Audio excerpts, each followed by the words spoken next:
Semester 2, Criticism and Theory. I'm Dr. Anju Gurawa. I'm a faculty in University of Delhi, Department of English. And now let's discuss the syllabus. So today we are going to discuss this Criticism and Theory part, Semester 2. The portion which I'm going to discuss today is Methew Arnold, The Study of Poetry, English Critical Text, edited by B.J. Anwright and Ernest B. Chicara. See, this book is not available with me, so I won't be able to discuss, but this is available on Amazon. You can go and buy. Our concern is up to 25 pages only. So I have found out another text, because in my video YouTube channel, Dr. Anju Gurawa, Delhi University English, you will find that there are number of videos on T.B. Shelley. You will find lot of videos on T.B. Shelley. Then you will find videos on Methew Arnold also, and SIDENY as well. Okay, SIDENY as well. So you can find out there. Visit my channel. Please subscribe and share it also.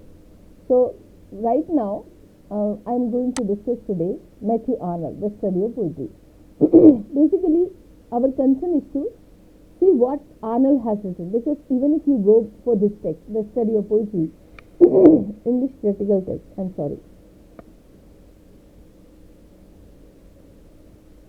in this text you will find that it's only a difference of introduction, and this B.J. Anwright and Ernest B. Chicara might have written introduction. So otherwise the text is same. The study of poetry will be same because it is written by Arnold. So our main concern is about the text, and for that matter I already have a text for you. So this is the text which is by, this is in this is English Literature and Irish Politics, edited by R.H. Super. So we are going to discuss here. Now in this video I try to give you almost those basic fundamental points related to your exam. So at least you can write a better answer, and at least you can claim that you have taken I'm so sorry. So you can actually claim that the anything which you are quoting, for example, anything you are quoting, that is from the textual, that is from text. So this will give you a different understanding, right? So let's come and then let's start, because reading the actual text is definitely, you can apply your own interpretation instead of depending on the other people. We can apply our own understanding. So now let me start. Okay, let's start.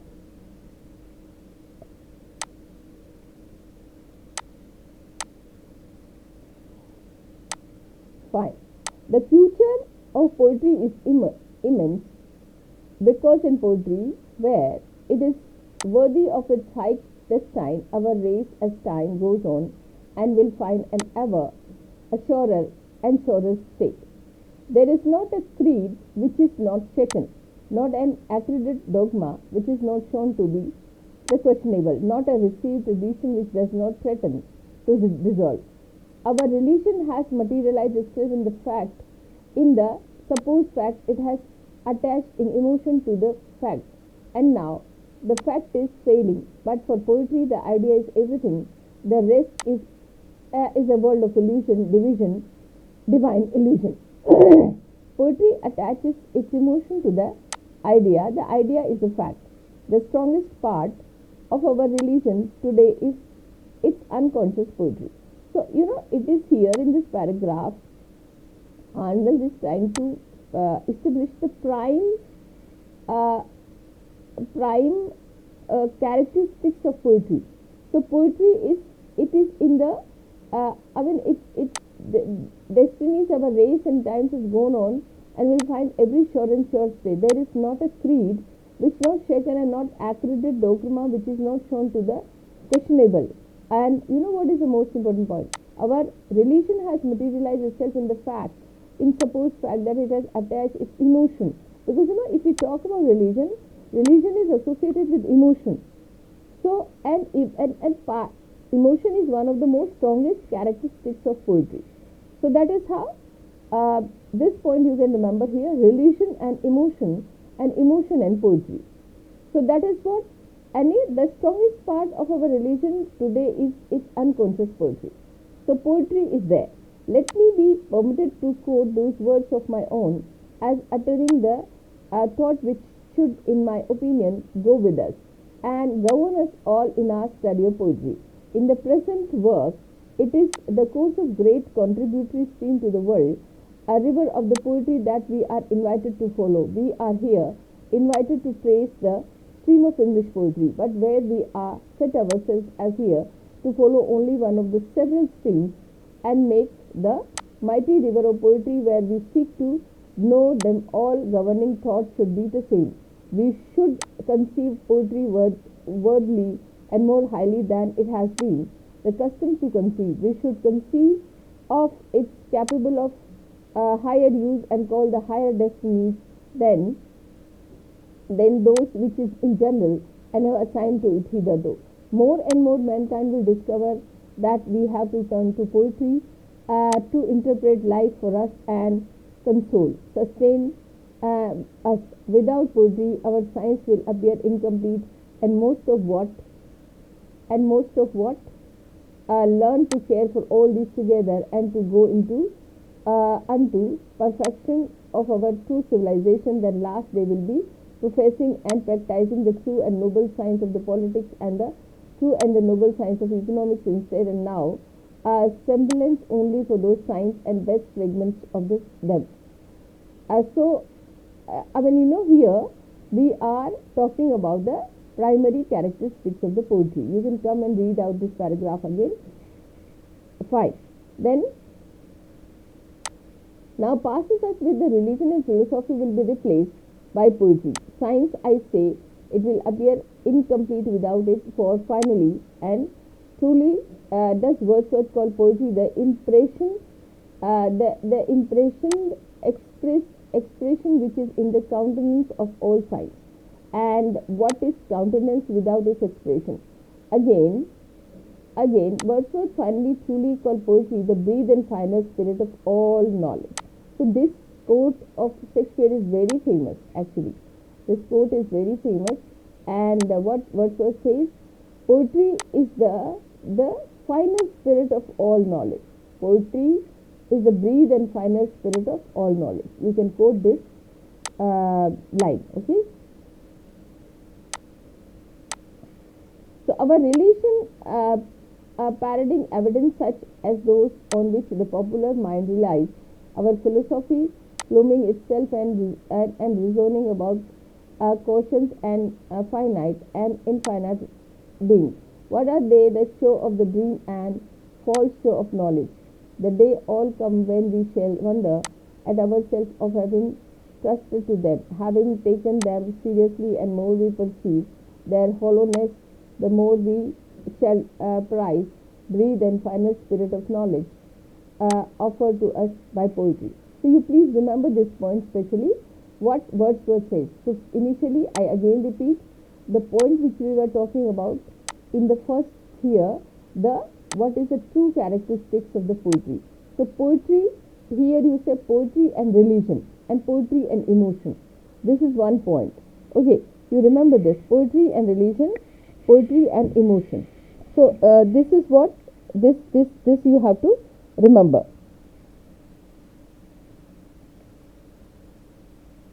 This is the one point.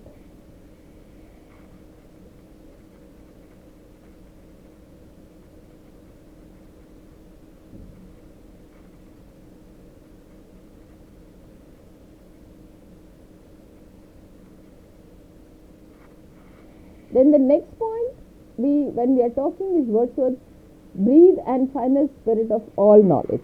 Poetry is breathe and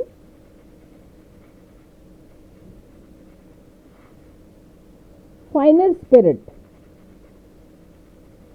of all knowledge.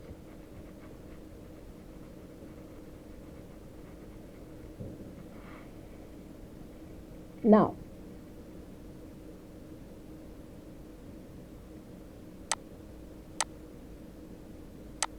okay, so you remember this paragraph. Okay, but if we conceive thus highly of the destinies of the poetry, we must also set our standard for poetry high, since poetry, to be capable of fulfilling such high destinies, must be poetry of a high order of excellence. We must accustom ourselves to the higher standard and to strict judgment. A Saint Bew related that Napoleon one day said, when somebody was spoken of his presence as a charlatan as much as you please, but where is there not charlatanism? Yes, answer Saint Bew. In politics and art of governing mankind, that is perhaps true. So what is that? Politics is the art of governing mankind. Politics is the art of governing mankind.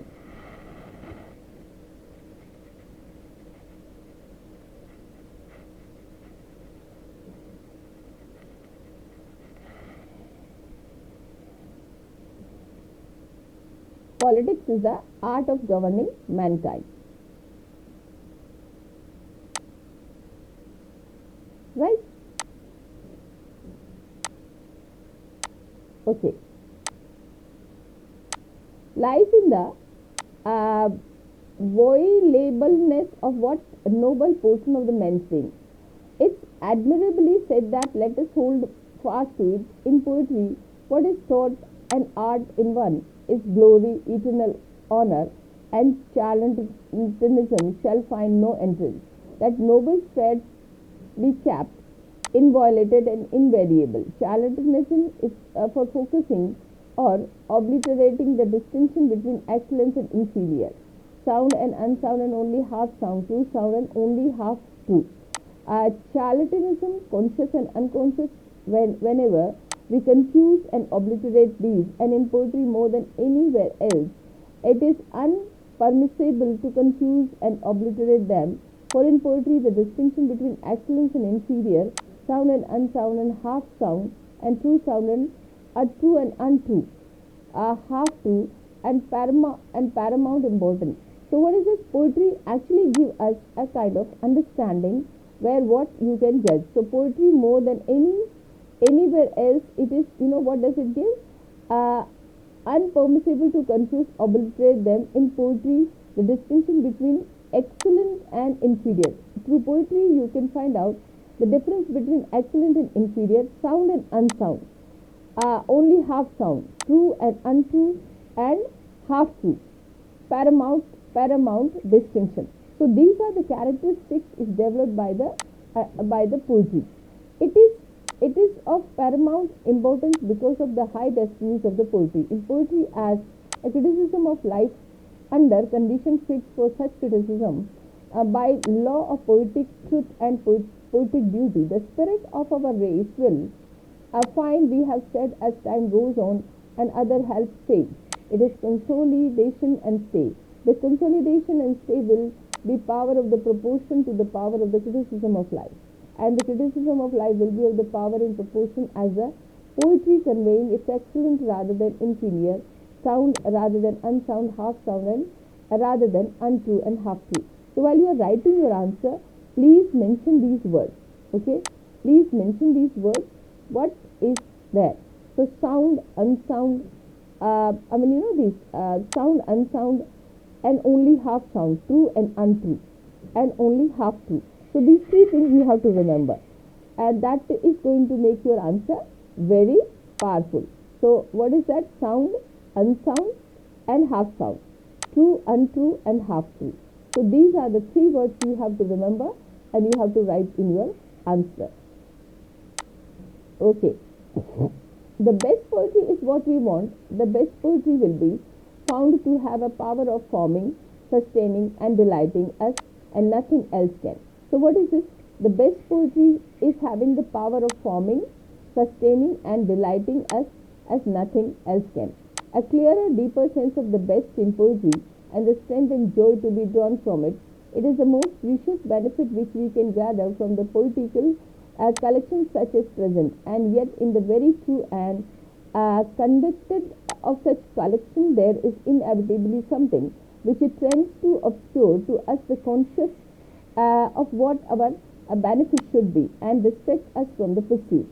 We should therefore speedily set before our mind and at our set and should compel ourselves to revert constantly to the thought of it as we proceed.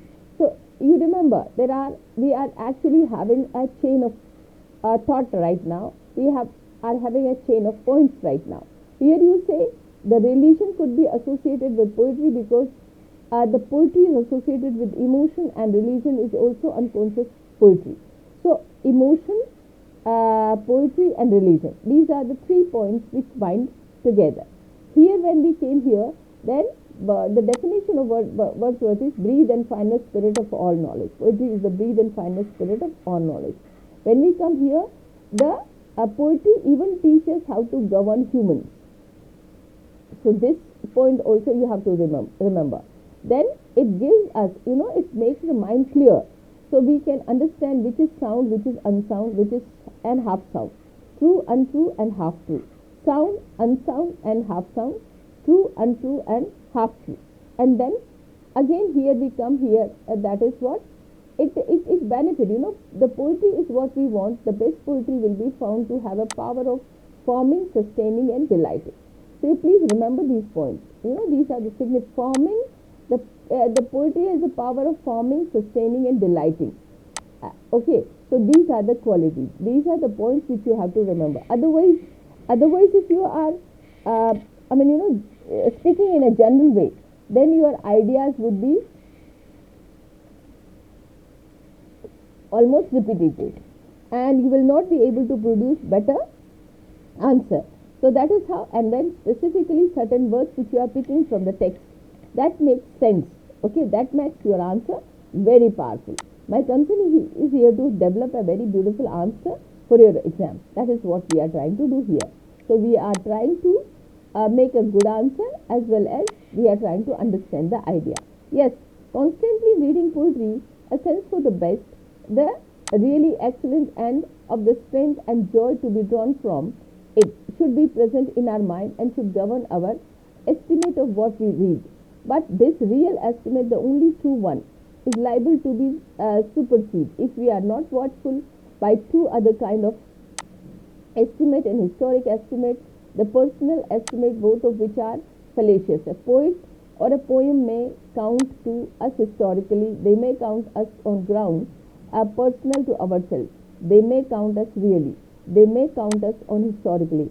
The course of development and nation's language. So poetry is profoundly interesting by regarding a poet as work and stage in course of development. We may easily bring ourselves to make it of more importance as poetry than itself, and we may come to use a language of quite exaggerated praise by criticism.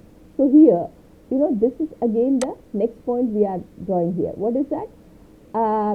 Reading poetry, a sense for the best and really excellent and at the strength and joy to be drawn from it. So if it creates a sound mind. Poetry creates a sound mind. What is that? When you are reading poetry, excellent, the sense for the excellence and strength and joy is being drawn there. So we are able to create a kind of better judgment. Okay, that's what you have to understand. So, right? Okay, now let's move next page. In short, to overrate, so arise in our poetic judgment the fallacy caused by the estimate which we may call historic. Then, again a poem may count to us on ground personal to ourselves. Our personal affinities, liking and circumstances have great power to sway our estimate of that this is or poet's work and to make us attach more important to it as poetry and itself was really possessed because of us, or it has been high importance. Here also we overrate the object of our interest and apply to language and praise which is quite exaggerated, and thus we get sorts of second fallacy in our poetic judgment, the fallacy caused by an estimate which we may call personal. Both fallacies are natural. It is evident how naturally the study of poetry and development of the poetry may incline. A man pause over reputation and work once conspicuous, but now obscure and quarrel, and a careless public for speaking, obedience and mere tradition habit for one famous name works its national poetry in another, ignorant and what myth and reason for keeping it cheap, and of the whole process of growth of poetry. The French have become diligent students for their own early poetry, which they long neglected, and study make many of them dissatisfied that their so-called classical poetry, the court tragedy of the 17th century, poetry which appellation long ago a reproach and its want of the true poetic stamp, but which nevertheless he resigned to France, and absolutely as if it has been the perfection of the classical poetry instead. The dissatisfaction is natural, yet a lively and accomplished. Mrs. Charles D. Haricourt. Now remember this name, Mrs. Charles D. Haricourt.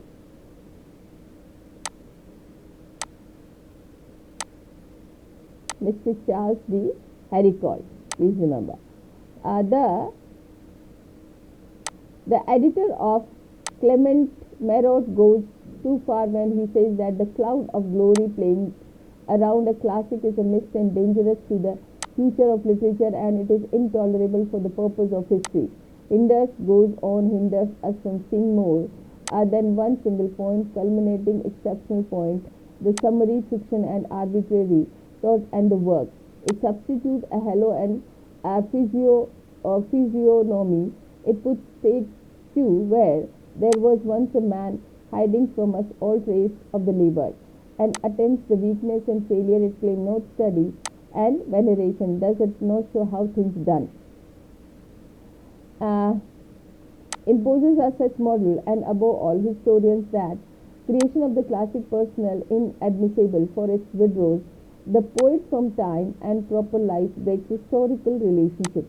It blinds criticism by conventional admiration and renders the investigations of literary origin unacceptable. It gives us a human personage no longer and great scale immovable.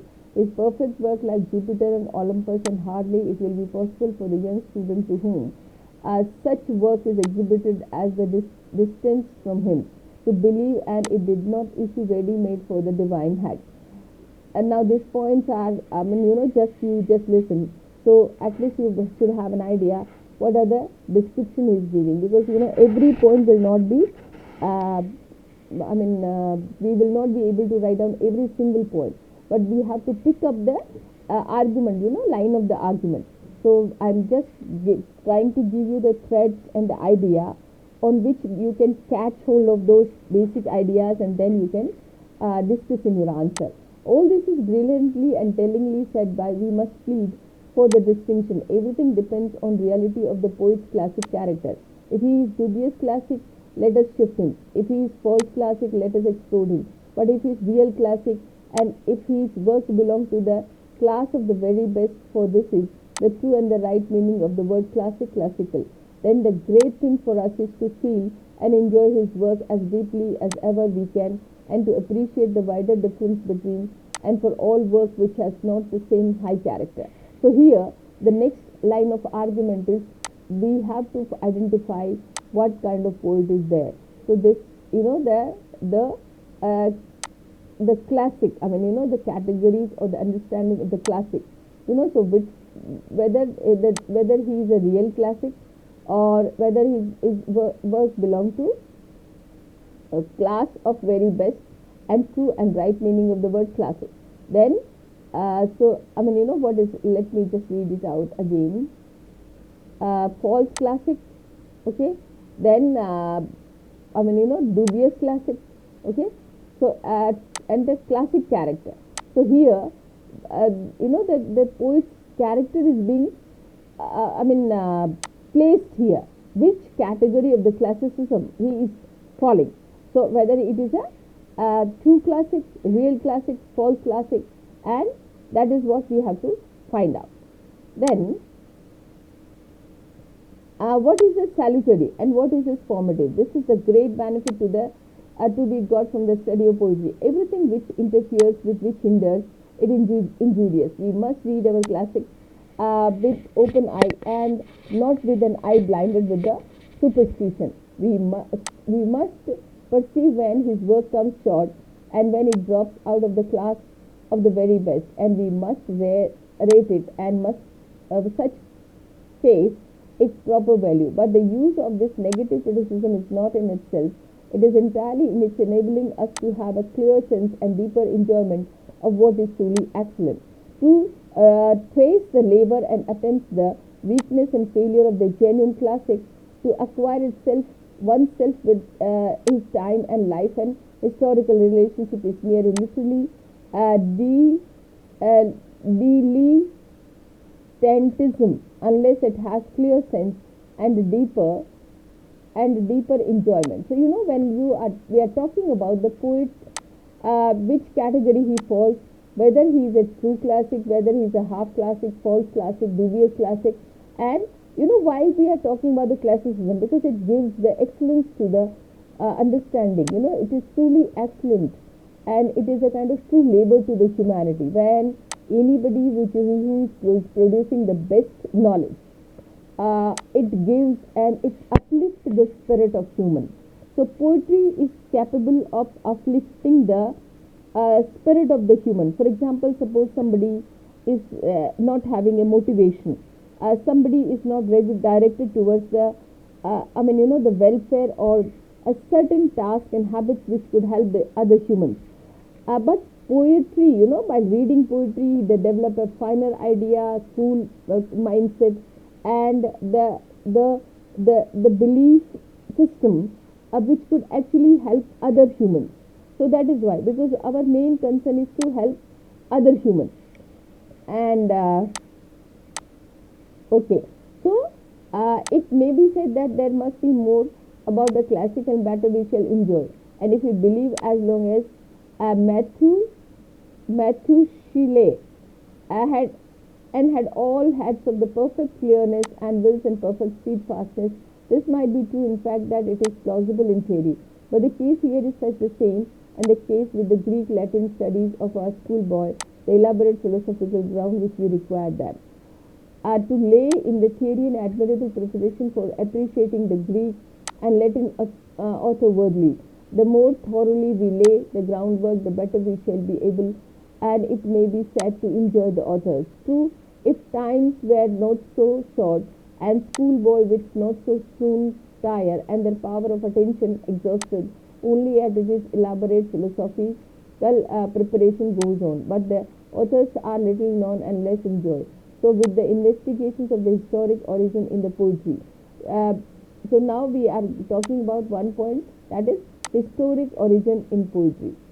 Investigators of the historic origin in poetry. And he ought to enjoy the true classic and all better of his investigations. He often is distressed from the enjoyment of the best and with the less good, and he overbusies himself, and it is prone to our rate in proportion to the trouble which it has caused.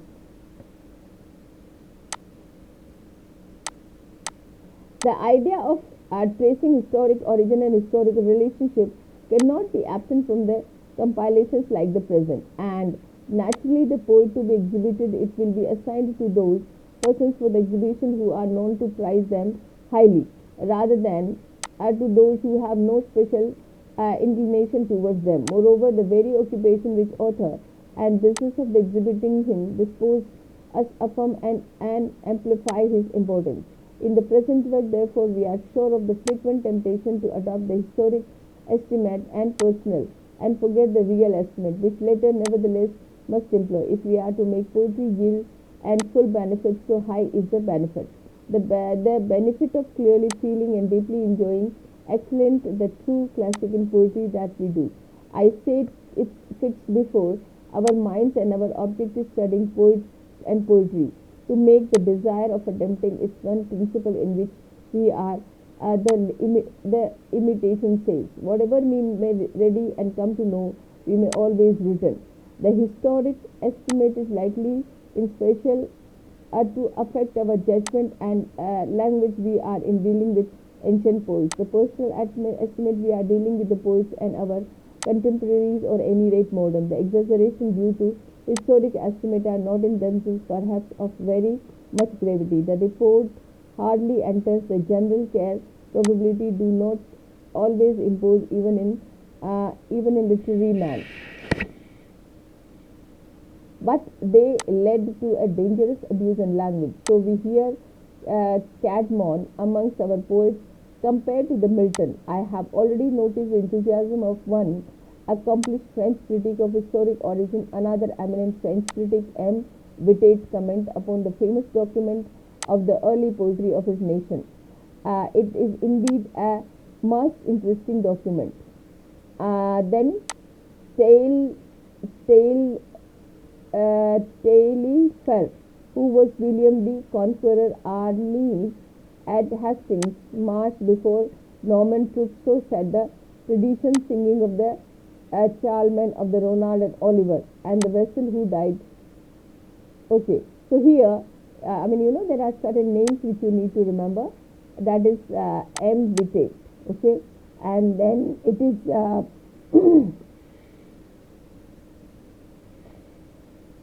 is a French critic and historian. French critic M. Vitate. Then we have a reference of Taillefer, who was with William the Conqueror at Hastings, marched before northern troops. Okay. The poem has vigor and freshness. It is not without pathos. But M. Vitate is not satisfied with seeing it the document of some poetic value and very high historic linguistic value. He sees in grand and beautiful work monuments of epic genuine. In general, finds the grandiose conception. It is detail and constant union of simplicity which are marked truly. The genuine epic distinct for its artificial epic of literary ages. One think Homer. This is the sort of the praise which is given to Homer and justly given. Higher praise there cannot well, and it is praise due to epic poetry and highest order only. So, you just have to remember these are the names. M. Vitate is not satisfied with seeing its document of some poetic value and very high historic of the linguistic value. So, M. Vitate is associating poetry with the linguistic value also. Okay, and this is, even if you are not able to explain this point very well, that's fine, because there will be number of points which are coming, or if you understand it, read it again and then you can go for the interpretation. Now, let's come to the next point. So, we are here in another world, another order of poetry altogether. Here is rightly due to such supreme praise and that which M. Vitate gives to the Chanson de Roland. If four words are to have any meaning, if our judgment are to have any solidarity, we must not heap that supreme praise upon poetry of the order and immeasurable inferiors. Indeed, there can be no more useful help for discovering what poetry belongs to the class of the truly excellent and can therefore do us most good than to have always in one mind a line and expression of the great masters and to apply them as a touchstone to the other poetry. Of course, we are not require this other poetry to resemble, and it may be very dissimilar, but if we have any text we shall find, and we have lost them well in our mind, infallible touchstone for detecting the presence and absence of the high poetic quality and also the degree of this quality in all the poetry which we may place best done. Short passage, even single lines, save our truth quite sufficient. So, these most of the points, most of the time, these quotations are there, and I think, we have to skip certain points and then we have to move forward. So, nevertheless, if we are urgently pressed to give some critical account of them, we may falsely perhaps venture on laying down not indeed why the characters arise, but where in what they arise. there is a matter and substance of the poetry. They are in the manner style. Both of these, substance and matter on the one hand and style and manner on the other, have marked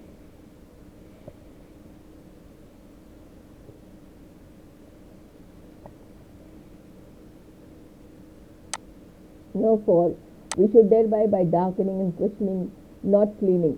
The mark and accents are given, the substance and matters of the poetry, the style and manner, and of others, poetry which is akin in quality. Only one thing we may add to the substance and matter of the poetry, guiding ourselves by Aristotle's profound observations at the superiority of the poetry over history. So here, this is one of the very strong arguments we have achieved here. Aristotle's profound observation that superiority of poetry over history. And here you see, when we discuss about Plato, Plato says philosophers are on the top. Okay, Plato is talking about the philosophers are on the top. So philosophers are given on the top, and even Plato says that poets must be discarded from the state. But here we have a different idea. Here we have a different observation. And Aristotle's profound observation that the superiority of poetry over history consists in processing a higher truth and higher seriousness. So let us add there to what have said, and that is, let's come. Okay, so let us add therefore and to what have said. The substance and matter of the best poetry acquire their special character from possessing an eminent degree a truth and seriousness. We may add yet further what in evidence and the style of the manner and the best poetry, their special character, their account is given their diction, and even yet more. The moment, and though we distinguish between two characters and two accents of superiority, yet they are nevertheless vitally connected with others. The superior character of the true and seriousness in the matter and substance of the best poetry is inseparable from superiority in diction and movement, making its style and manner. The two superiorities are closely related and are in steadfast proportion one to other. So far as high poetic truth and seriousness are wanting to the poet's matter and substance, so far as we may show will high poetic stance of the diction and movement be wanting this style and manner. In proportion as this high stem of diction and movement again is absent from the poetic style and manner, we find also that high poetic and truth and seriousness are absent from substance and matter. So you remember this point, what Aristotle has said. This will be generating a very strong line of argument for us, and that's what we have to remember. So please remember this point. Wherever I'm just marking these lines, you just have to come back again and explore them again, right? So started, these are but a dry generality, their whole force lies in their application, and could wish every student of poetry to make the application for them for himself. Made by himself, an application would impress itself upon his mind far more deeply than made by me. Neither will my limit allow me to make any full application of the generalities above propounded, but in the hope of bringing out any rate some significance in them and establishing an important principle more firmly by their means. It will be in shape and space in remain to me, and rapidly commencement of course and English poetry them in my view. Once I return to the early poetry, French and which are on poetry in origin and dissolubly connected in the 12th and 13th century, that's the time of all modern language and literature. The poetry of France had a clear predominance in Europe. The two divisions of that poetry in production of in the production of the language. Poetry of language d'oc and southern France and troubadours is of importance because of the effect and Italian literature. The first literature of the modern Europe to strike the true and grand note and to bring forth as Dante and Petrarch, it brought from the classics. So, we all know that in English, the moment we read English, Dante and Petrarch are the strongest and the powerful classical names. They are the oldest and the, they are the, they are the they are standing at the beginning of the knowledge creation, and that is how the knowledge which has come in a form of writing. So that is why the Greek philosophy, the Greek literature, the Greek painting, these are all significant because that is what we find evidence. That is what we find, a point of discussion. So that's how this point is very significant. So Dante and Petrarch it brought forth classics, but predominance of the French poetry in Europe during the 12th and 13th century is due to poetry of the language the oil. The poetry of the northern France and the tongue, which is now the French language. In the 12th century, the bloom of this Romance poetry was either and stronger in England and counter of an Anglo-Norman king in French itself. But we bloom for the poetry and our native poetry formed itself out of this. The romantic poems which took possession of the heart and imagination of the Europe in the 12th and 13th century of France, they are, as Saudet justly says, the pride of French literature, nor have we anything we can be placed in competition in them. So, when we talk about poetry, there are this statement already. Aristotle, what does Aristotle say? The profound observation that superiority of poetry over history. So, because poetry has a superior knowledge over history, that is what the statement makes. The next, we have a strong point to prove what poetry is there, and when this display of the knowledge system is there in Greek and Europe, Dante and Petrarch, their writing is in a form of poetry. Now we come to this very strong another point. What is that? The Romance poem which took possession of the heart and imagination of Europe in the 12th and 13th century are French, and they are surely just say the pride of French literature, not have anything which can be placed in competition with them. Themes were supplied from all quarters, but the Romance setting which was common to them and which gained the ear of Europe was French. This constituted of the French poetry literature language at the height of the Middle Age and unchallenged predominance. The Italian Barnito Latini, master of Dante.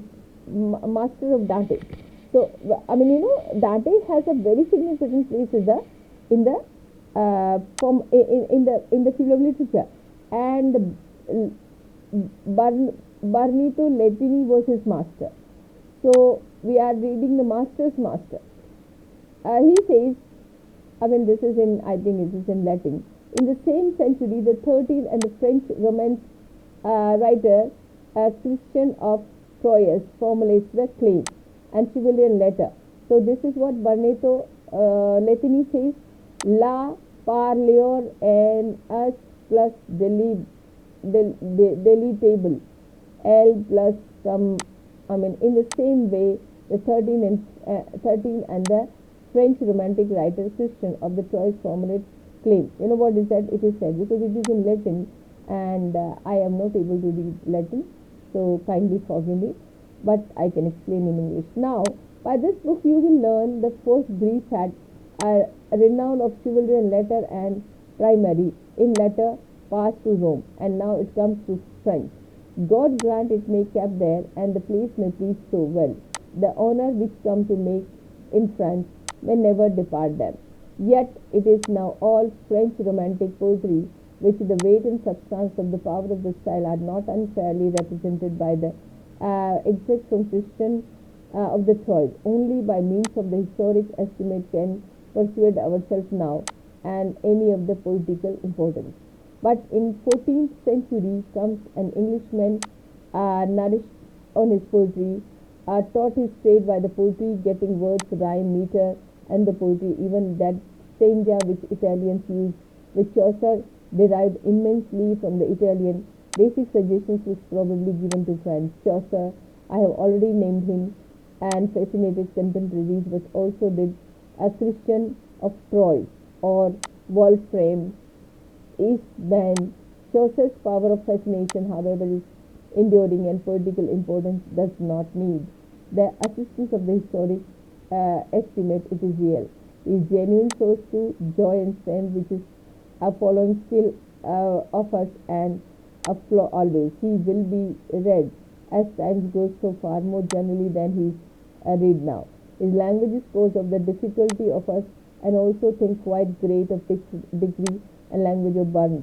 The Chaucer's case in the Burns, it is difficult to be unhesitatingly accepted and overcome.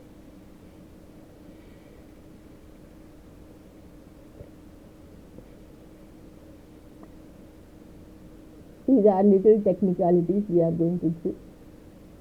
So if we ourselves wherein consists the immense superiority of the Chaucer's poetry over the Romantic poetry. Why it is that the passing from this to Chaucer, we suddenly feel ourselves to be in another world. We shall find that the superiority is both in the substance of the poetry and in the style of his poetry. So here, there are two, then there are points. Note down what is that, and it's very simple. The statement is very simple. The lines are very simple. If we ask ourselves wherein consists the immense superiority, Chaucer's poetry over the Romantic poetry, and that is was passing from the Chaucer to the suddenly feel ourselves to the another world. So, and his language is cause of the difficulty for us, and we also think in quite a great degree language of Burns. So here Chaucer is being compared with the Burns. Okay, you remember. So and again we are talking about the what the ideas and the kind of language Chaucer is using and how it is different from Burns.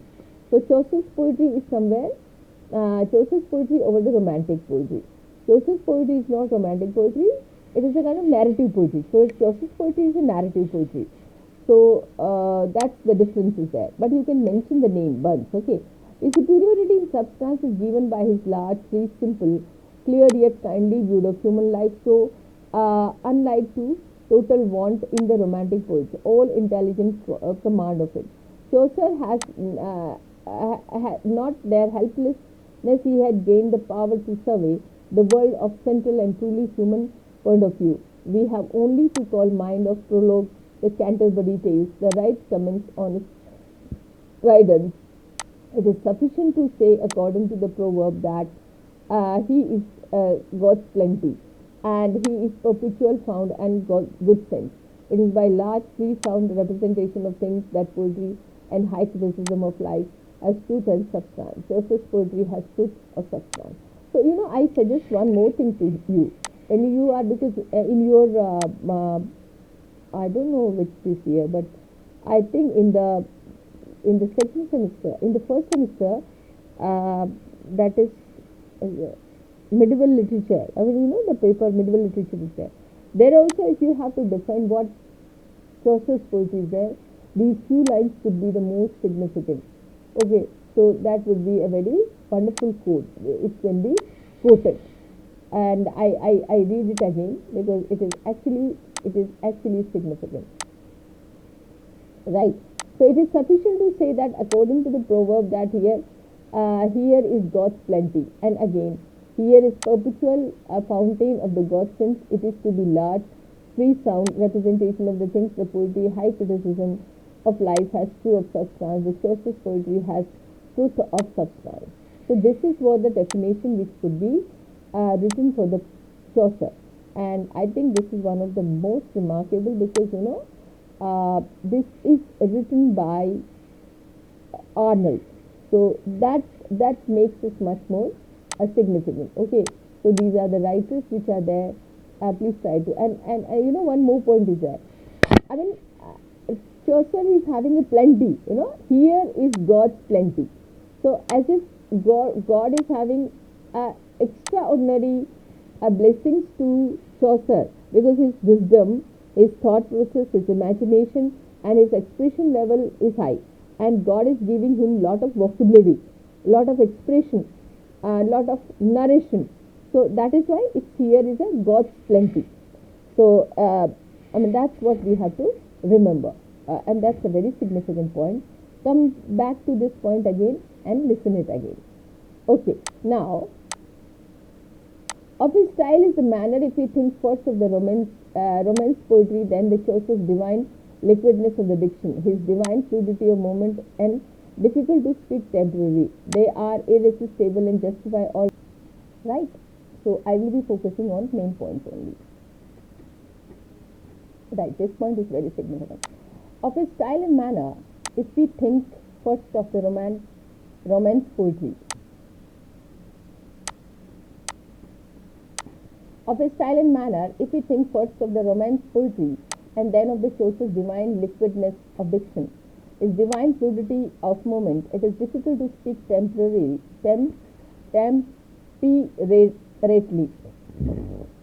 They are irresistible, justify all the raptures with which his successor speaks of his gold dewdrops of speech. So the poetry of Chaucer is being defined as gold dewdrops of speech. You remember this, eh? Gold dewdrops of speech. Johnson misses the point entirely when he finds fault with Dryden of ascribing to Chaucer the first refinement of our number, and says that Gower also can show smooth number and easy rhymes. The refinement of our number means something far more than this. A nation may have versifier with smooth number and easy rhyme, and yet may have no real poetry at all. Chaucer is the father of splendid English poetry. He is our well of English undefiled, because by the lovely charm of his diction, the lowly charm of his moments, he makes an epoch and found a tradition. In Spenser, Shakespeare, Milton, Keats, we can follow the tradition of the liquid diction, the fluid movement of the Chaucer. At one time, it is liquid diction, of which these poets we feel the virtue, and another time is the fluid movement, and virtue is irresistible. Bounded as in my space, I must yet find room for an example of Chaucer's virtues. As I have given examples to show the virtue of the great classic, I feel disposed to say that a single line is enough to show the charm of Chaucer's verse, that merely one like of this. O martyr shrouded of virginity to virginity, has virtue of manner and movement such as well and not found in all the works of the Romance poetry. But this is saying nothing. The virtue is such as well we shall not find, perhaps all in English poetry, outside the poets whom I have named as special inheritors of Chaucer's tradition. A single line, however, is too little of if we have not strain of Chaucer's verse well in our memory. Let us take stanza, and this is Prioress Tale, the story of Chaucerian child murdered in Jury. My throat is cut unto my neck bone, as said this child, and as by way of kind, I should have died, yea, long time ago, but Jesus Christ, yea, in book fine, will that his glory last be in mine, and for the worship of his mother's there, yet may I sing, O Alma, loud and clear. So here, the child is telling about his life threat and his death threat, that he would have died. He would have died if he would not have found the book of glory, where he finds that Jesus Christ is there to save him. And if you just see, even if, I'm not very comfortable of reading this, because this is Old English, and it is written in Old English, but still I could read out, because we can make out the meaning of the words. My throat is cut unto my neck bone. My throat is cut unto my neck bone, said this child, as by way of kind. I should have died, yea, long time ago, but Jesus Christ, yea, in book fine, will that his glory last and be in mine, and of the worship of his mother there, yet may I sing, O Alma, loud and clear. So he said that I might have died earlier, and my neck would have been cut through, separated from my head, but there was a kindness, and Jesus Christ made, he appeared as a kind and savior to me, and then the glory of his mother, his mother is there to save me, and that is how I could find out the glory of his mother, that is Mother Mary, and that's what I'm able to sing this song, O Alma, loud and clear. So because my throat is safe, I'm safe, hale and hearty, and I am being saved by Jesus Christ. So even if it is an old English, I'm not very comfortable, but you could understand the rhyme, the music, the similarity of the sound, everything you can find out. Wordsworth has modernized this tale, and to feel how delicate and evanescent is the charm of verse, we have only to read Wordsworth's first 3 lines in this stanza after Chaucer. My throat is cut unto the bone, I trow, said this young child, by the law of the kind. I should have died, yea, many years ago. So only 3 lines are there, and how this, throw, ago, kind, how the words are being similar. The charm is desperate. It is often said that the power of the liquidness of the fluidity of the Chaucer's verse was dependent upon free, licentious dealing with the language, such as is now impossible. Upon a liberty such as Burns too enjoyed, and making words like neck, bird, and disloyable, dissyllable by adding to them. The words like cause rhyme into dissyllable by sounding e mute. It is true that Chaucer's fluidity is conjoined with the liberty, and is admirable served by. We ought not to say that this was dependent upon it. It was dependent upon his tale. Other poets with like liberty do not attain to fluidity of Chaucer. Burns himself does not attain it. Poets again who have a talent kind of Chaucer, such as Shakespeare and Keats, have known how to attain his fluidity without his like liberty. And yet Chaucer is not one of the great classics. His poetry transcends of efficacy easily without, and all the Romance poetry of Catholic Christendom. Its transcendence affects all the English poetry contemporary with its transcendence and effects of the all English poetry substantially down to the age of Elizabeth. Of such avail is poetic truth of substance, is a natural and necessary union with the poetic truth of style. And yet I say Chaucer is not one of the great classics. He has not their accent. What is wanting to him is suggested by the mere mention of the name of the first great classic of the Christendom, the immortal poet who died 80 years before Chaucer, Dante. The accent of such verses in lasu vola volontade nostra pace is altogether beyond Chaucer's reach. We praise him, but we feel that his accent is out of question of him. It may be said that it is necessary out of the reach of any poet in the English and stage of the growth possibility, but we are to adopt a real, not a historic estimate of the poetry. However we may account for its absence, something is wanting at them in poetry of Chaucer, which poetry must have before it can be placed in glorious class of the best, and there is no doubt that something it is a high and excellent seriousness, which Aristotle assigned as one of the grand virtue of poetry, the substance of the poetry in his view. Things and his criticism of life. Largeness, freedom, shrewdness, benignity, and not his seriousness. Homer's criticism of life has Dante, and Shakespeare has it. It is this chiefly and gives us a spirit that can rest upon, and the increasing demand of our modern ages of poetry. This virtue giving us we can rest upon will be more of the more highly esteemed. A voice from the slum of the Paris 50-60 years of Chaucer, the voice of poor villain out of his life and right and crime, has happy moment and instance of the last stranger, La Bella Dempsey's mercy.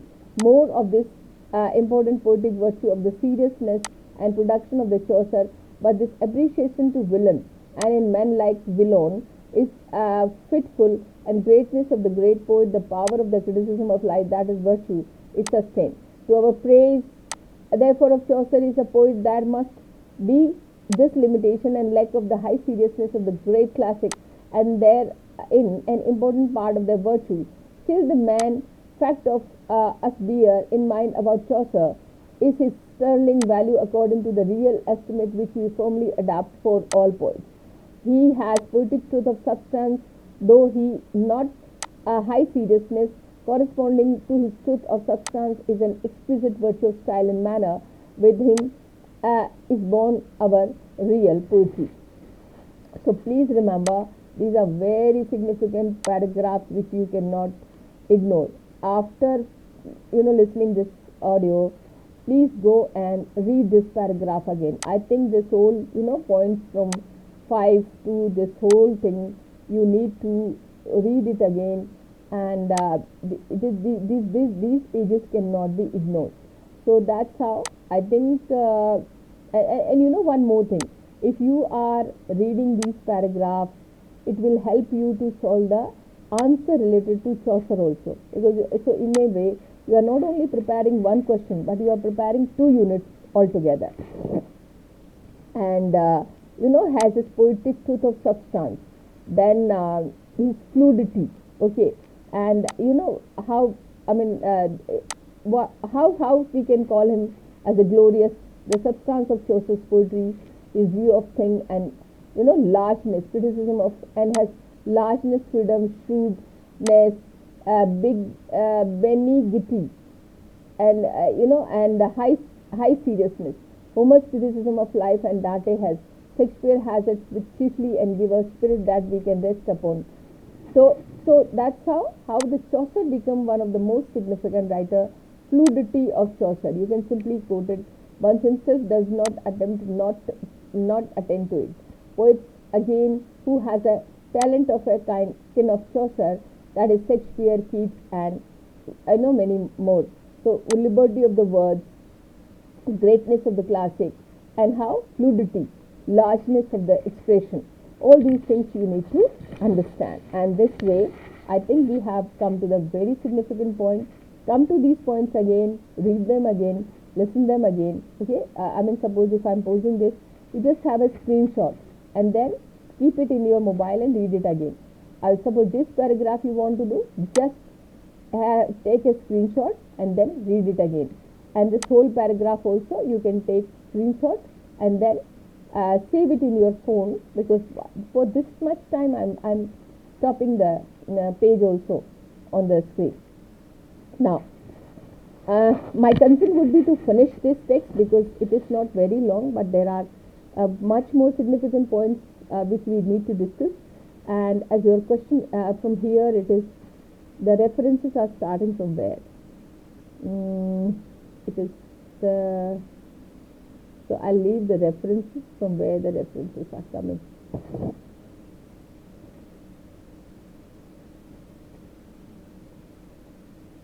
I think from here, somewhere the more references will be there. So we can leave, but somewhere I think we can leave this portion. Okay, these pages we can leave, but at least up to here I will try to cover.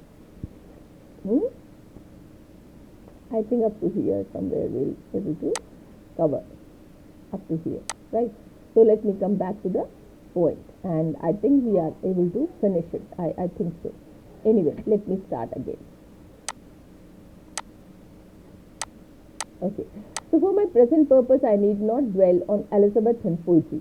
And in continuation and close of this poetry, the Milton, we all of us profess to be agreed in an estimate of this poetry. We all of us recognize it as great poetry, our greatest in Shakespeare and Milton as our poetical classics. The real estimate here has universal currency. With the next age of our poetry, deliverance and difficulty begin. An historic estimate of that poetry has established itself, and the question whether it will be found coincide with the real estimate. The age of Dryden, together with our whole 18th century which followed, sincerely believed itself to have produced poetical classic of its own, and even to have made advance in poetry beyond all predecessors. Dryden regained as not seriously disputable the opinion that the sweetness of the English verse was never understood and practiced by our fathers. Cole, so you remember, what are the names? What are the names are being mentioned here? Please remember. Now we are speaking about Milton and Shakespeare. Okay, and Elizabethan poetry. Here the point started with the Elizabethan poetry. So in the Elizabethan poetry, Shakespeare, Milton is there, then Cole is there, and Dryden is there. So these are the writers specifically we are mentioning, and you have to understand this. You have to come back and read it again. Okay. Cole could see nothing at all in Chaucer's poetry Dryden's healthy admired it, and as we have seen, praised it a matter admirably, but of exquisite manner and movement. All he can find to say is that there is a rude and sweetness of the Scotch tune, which is natural and pleasing, though not perfect. Addison, wishing the praise to Chaucer's number, compared them with Dryden's own, and all through the 18th century and down even into our own times, the stereotype praise of the approbation and good words found in in early poetry has been that in approach the works of the Dryden, Addison, Pope, and Johnson. So here we are talking about the Elizabethan poetry, and these are the significant names which you need to remember: Addison, Thomas, then Dryden, Addison, Pope, Johnson. And how the quality of Chaucer's poetry is being compared with them. Okay, so are Dryden and Pope poetical classics? Is the historic estimate which represent them as such, which has been so long established that it can't easily give, and the real estimate. Wordsworth and Coleridge is well known, denied, but the authority of the Wordsworth and Coleridge does not weight much, and the young generations, there are many signs to show 13th century and its judgment, and coming into favor again.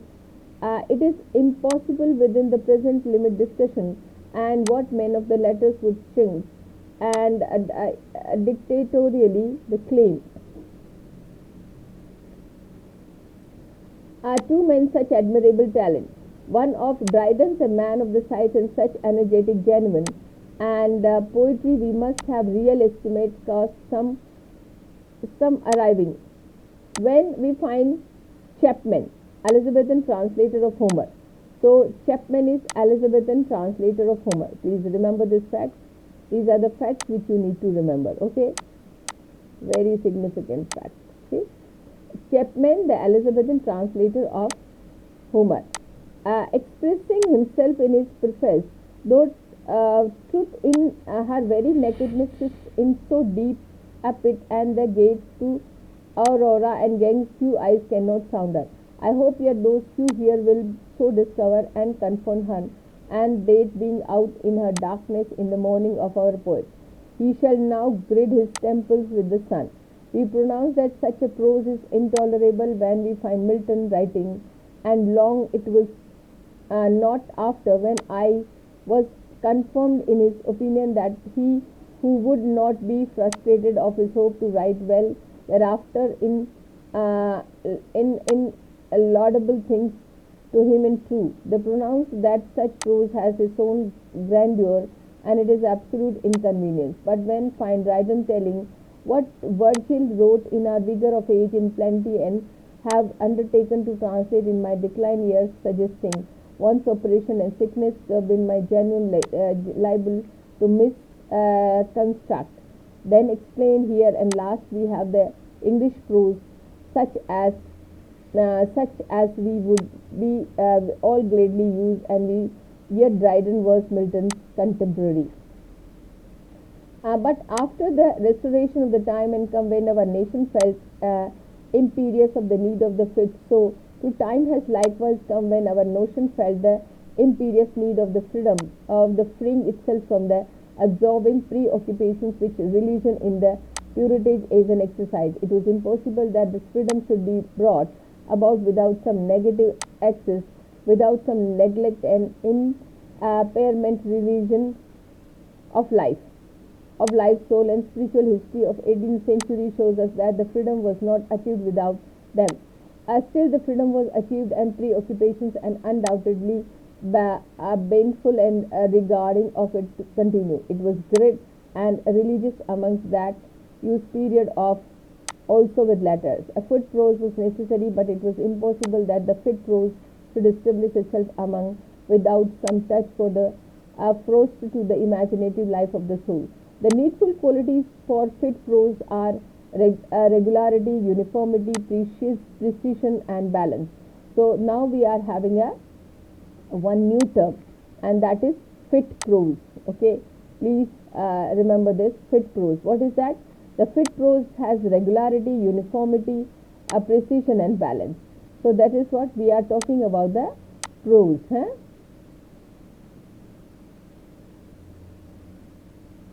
Fit prose. Okay, remember this fact. Okay.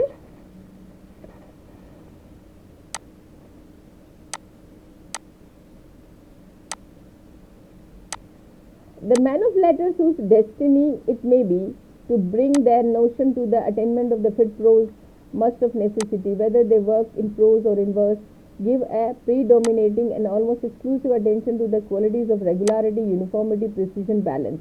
And almost exclusive attention to these qualities involves some impression as silencing of the poetry. We are to regard Dryden as the puissant and glorious founder, Pope as the splendid high priest of our age of the prose and reason, and of our excellent and indispensable 18th century for the purpose of their mission and destiny. Their poetry, like their prose, is admirable. Do you think me whether Dryden verse, take it almost where you will, is not good? So these are the facts we need to remember, and please pay attention to these facts, that Dryden as the puissant and glorious founder, Pope as the splendid high priest of our age of reason, and our excellence and indispensable 18th century for the purpose of their mission and destiny. Their poetry and the prose is admirable. Do you ask me whether Dryden's verse, take it almost where you will, is not good?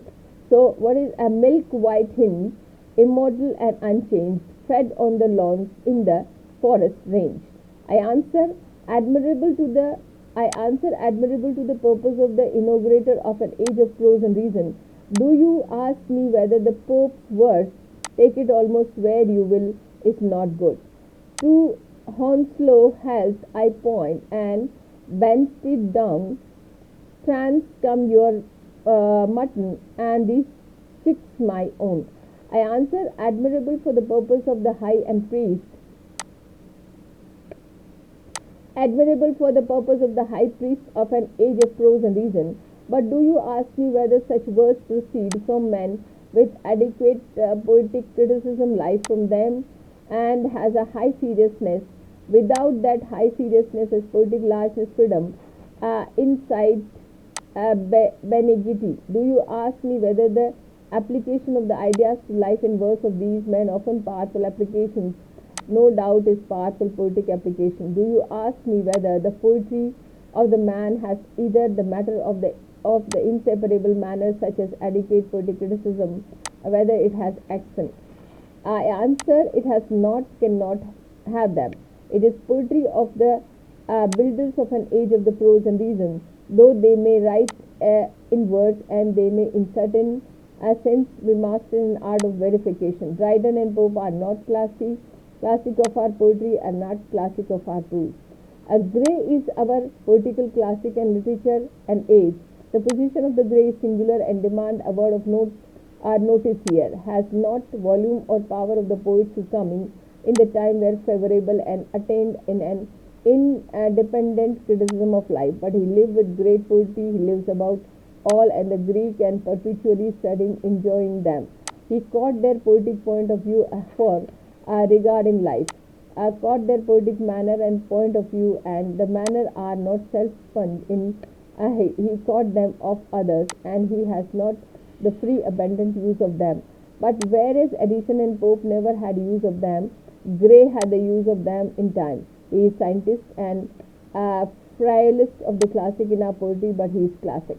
Now, after Gray, we are met and draw towards the end of the 18th century. We met by great name Burns. We even now, on times where the personal estimate of the poet's genius begin to be rife, and the real estimate of them is not reached without difficulty. But in spite of disturbing pressure of the personal partiality, national partiality, let us try to reach a real estimate of the poetry of Burns. By this English poetry, Burns in general belonged to the 18th century and has little importance for us. So that's what, here we are going to discuss about the qualities of the writer. So we are discussing about Gray, his poetic qualities. So here you can simply understand that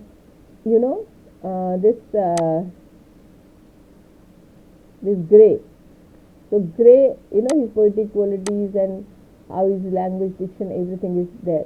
So Pope is being associated with reason. Okay, this simple. Even if you remember the simple, one statement or simple information about a poet, you can actually elaborate a lot in your answer.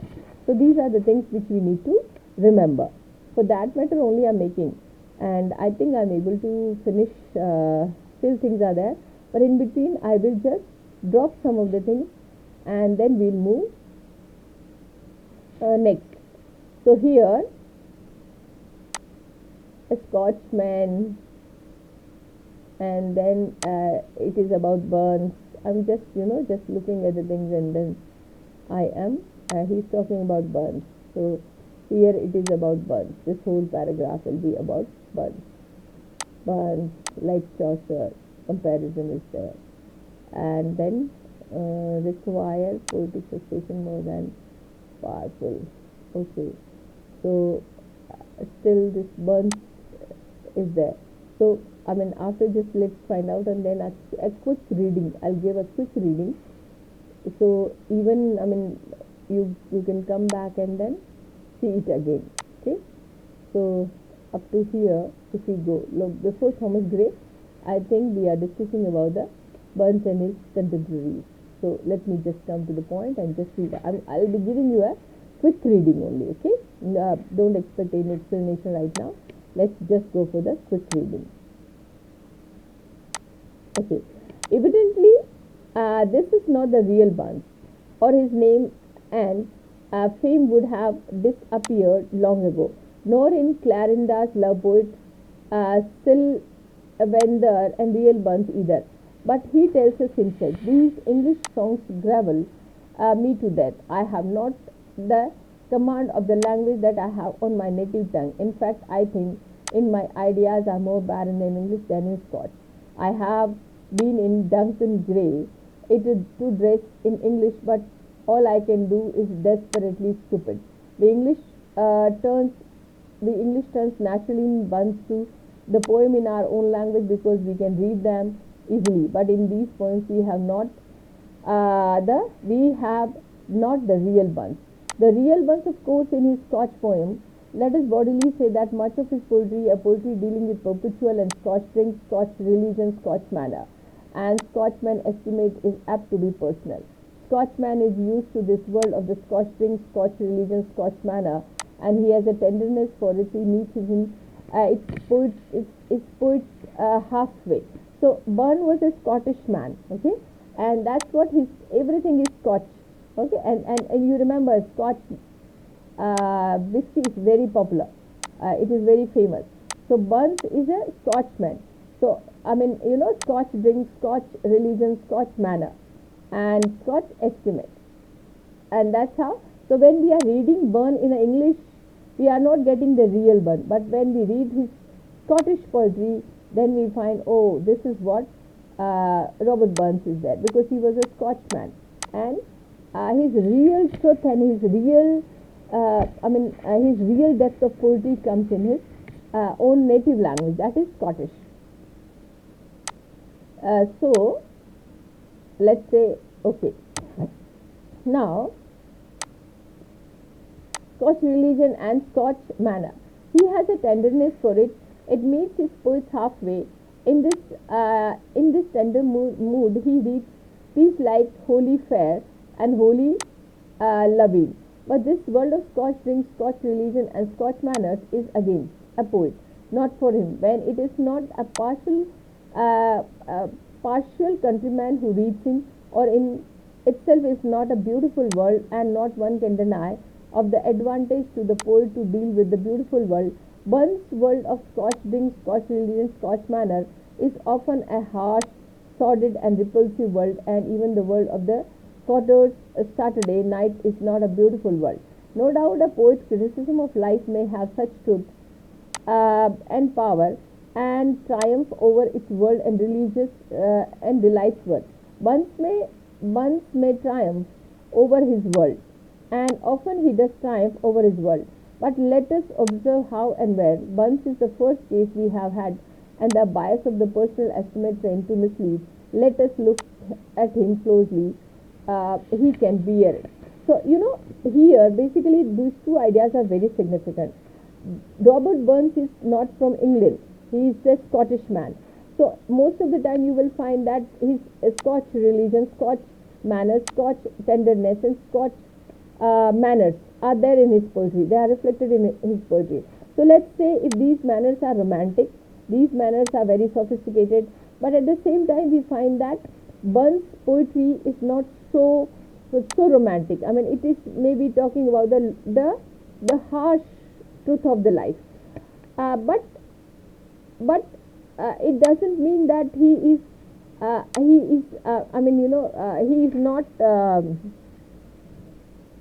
the language, the spirit, and the content and the basic idea or theme is of Scottish, but it is projected in a different form, a different mood of the life. Okay, so maybe it is not a romantic mood, it's a different mood of life, but it is all Scottish. So here Burn as an English poet, okay, and Burn as a Scottish poet. Okay, so that's what you have to see here. There is great deal of that sort of the things. Burns, it is unsatisfactory, not because it is Bacchanalian poetry.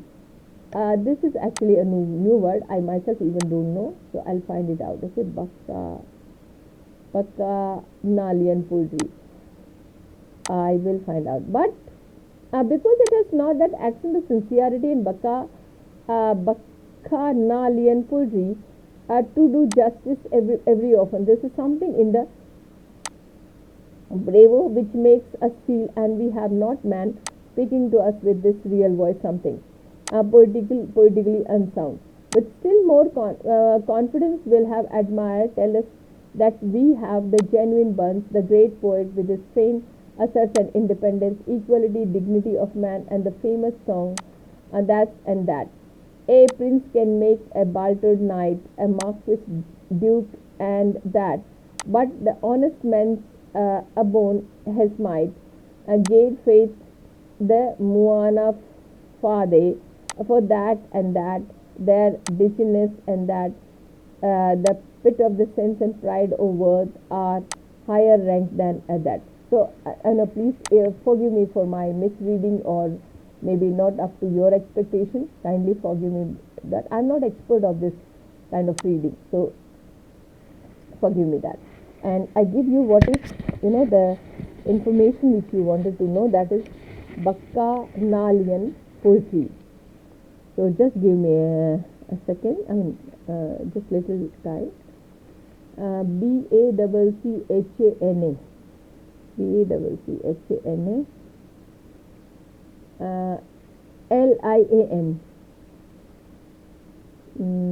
Bacchanalian. Okay, the Roman festival of Bacchus, a drunken celebration. Okay, so this Bacchanalian poetry is a poetry associated with the, I think maybe that lot of the description and ideas of drinking. Drunken celebration, the Bacchanalia that mark the night. So Bacchanalian poetry is a Roman festival of Bacchus. What is the meaning of the Bacchanalia? Orgiastic rite and associated with the Bacchus. So Bacchanalian poetry, the ancient Roman god Bacchus was no teetotaler. A Bacchanalian party is a wild, wine-soaked, rowdy affair. Bacchanalian is used to describe any event that Bacchus would have enjoyed. And during the nocturnal version of the Bacchanalian involved the wine drinking to excess, a drunkenness, and the free mingling of the sexes and classes.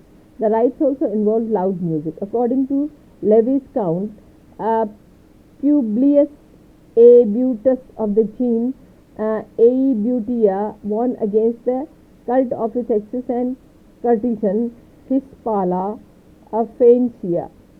So, Bacchanalian party.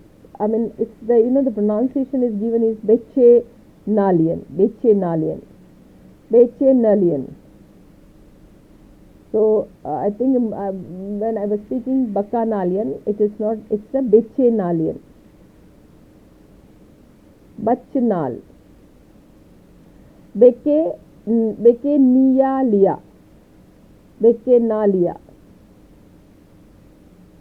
It is specially referring to the god and the festival of drinks. So that's what I mean. You need not to mention too much, but that's fine. There is criticism of life for you, the admirer of Burns will say to us. There is an application for the ideas of life. There is undoubtedly the doctrine of the last quote lines coincide almost exactly with what aim. And Xenophon tells us of the teaching of Socrates, and applications is the powerful one, made a man of vigorous understanding and a master of language. But for supreme poetical succession, more is required than powerful application of ideas to life. It must be an application under the condition fixed by the laws of the poetic truth and poetic beauty.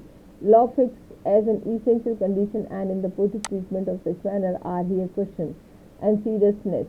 The accent of the high seriousness is what given such a word. To such criticism of life as Dante's power, it is accent fell in the passage which I have been quoting Burns. Surely, of course, it's quick we must perceive that we have not in those a passage of voice from the very almost soul of the genuine Burns. It is not speaking to us and then debate and most less, and compensation of the admiring such passages less missing. So Burns, no Burns like Chaucer comes out of the high seriousness, the great classic and virtue of the matter. Okay. So anyway, I think we can finally conclude, because here this whole paragraph, if you see, it's all talking about Burns. So if you just have time, just read it out. These paragraphs you can read out. Okay. So anyway, I'm leaving it, and then I come to the last question. James Brown, master of Pembroke Hall of Cambridge, Gray's friend and executor, in letter written a fortnight Gray's death to another of his friend, Dr. Barton of Old Park, Durham, and the following passage. Everything is now dark and melancholy in Gray's room. Not a trace of him remained there. It looks as if it has been for some time uninhabited, and the room spoke of another inhabitant. The thought I have for him will last and will be useful to me for the few years I can expect to live. He never spoke out, but I lived for some little expression I now remember to have dropped for him, and for some time past thought himself nearer to the end and those about apprehended. So here, one of his friends, James Brown, is talking about James Brown's master of Pembroke at the Cambridge, Gray's friend and executor, in the letter written to fortnight of the Grays. So this is what James Brown is remembering his friend, and this is all about Thomas Gray. He never spoke out in those 4 words it contained, while history of Gray, and both as a man and a poet. The word fell naturally, and it were by chance in the writer's pen. But let us dwell upon and press into the meaning, for following it shall come to understand Gray. He was in his 50th year when died, and lived in the leisure yet few pages hold all his poetry. He never spoke out in poetry. Still, reputations which he has achieved by his few pages is extremely high. True, Johnson speak him with coldness and disparagement. Gray disliked Johnson and refused to make his acquaintance. One might fancy that Johnson wrote with some irritation from his cause, but Johnson was not by nature fitted to do justice to Gray and to his poetry. This itself is sufficient explanation, and deficiencies of the criticism of Gray we may add a further explanation for them. So when the study of poetry, okay, so this lot of discussions are going on. We are talking about poets, we are talking about the nature of the poetry, and then we are discussing about the Elizabethan poets, and that's what the comparison, contrast, everything is going on. So I would just read out this one paragraph, and after that I'll finish my this lecture today. So that's how when T. Humphrey, Ward, the husband of Arnold's niece Mary, approached Arnold with proposal for his anthology of English poets in late October 1878. Arnold expressed warm approval by declined to participate, plans in which I could join if I were a man of letters purely and simply.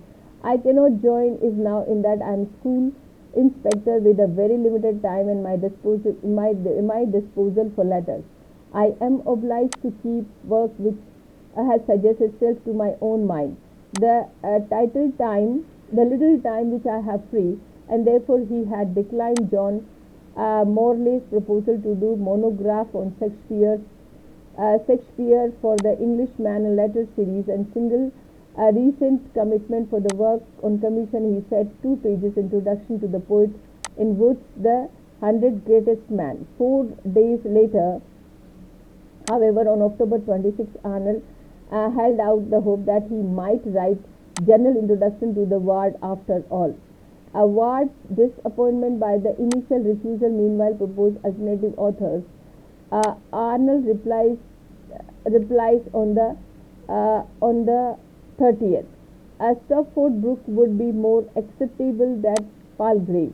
I should not like you to have dropped your plan, and sooner than you should do it. Would see whether I could possibly manage the introduction and seeing and could not understand. Write the publisher first with Stopford Brooke or Palgrave, and if you cannot succeed, then write to me. My notion that publisher would like our scheme and such last, and whether it is not. 5 months later, Arnold wrote, March 10, 1879, I will not go back from my promise to help you if my aid was seriously wanted, and will write your introduction, but do not count on me for anything more, and accomplish even so much. I must give up something which I have planned to execute this year. You shall have the introduction by the beginning of the October, and you must tell me the sort thing which I wish to do. A letter of 8 August carries for familiar request. Don't forget to let me know what is the last date you can give me for the preface, and paging being the Roman numerals. I have corrected the last few verses of the Wordsworth, but have still got things to do for the quarterly, and feeling little tired and good for nothing. A month later, September, he wrote, useless. Unless something unforeseen happens, I will be ready for you, and ended of October. And the present moment, I have no notion that I'll say. The province will and hope make my own than before. In November, he was still making preparation. I have been reading Chaucer a great deal, and Burns that great. Burns is best and splendid gleam and medium in which Scotch presents. Scotch press by Syrianism, and Scotch drinks is repulsive. Chaucer, on the other hand, pleased me more and more, and his medium is infinitely superior. But I shall finish with Shakespeare, King Lear, before I finally write my introduction. In order to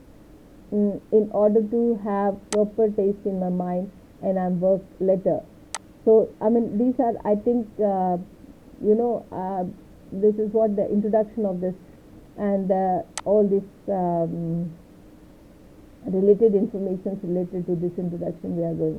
So I think I finish here my this text, and you come back to this video again. It's a very useful video, and through this video it is not only a simple understanding, but in fact we are going for the best of the points which are from the text, as if from the horse's mouth.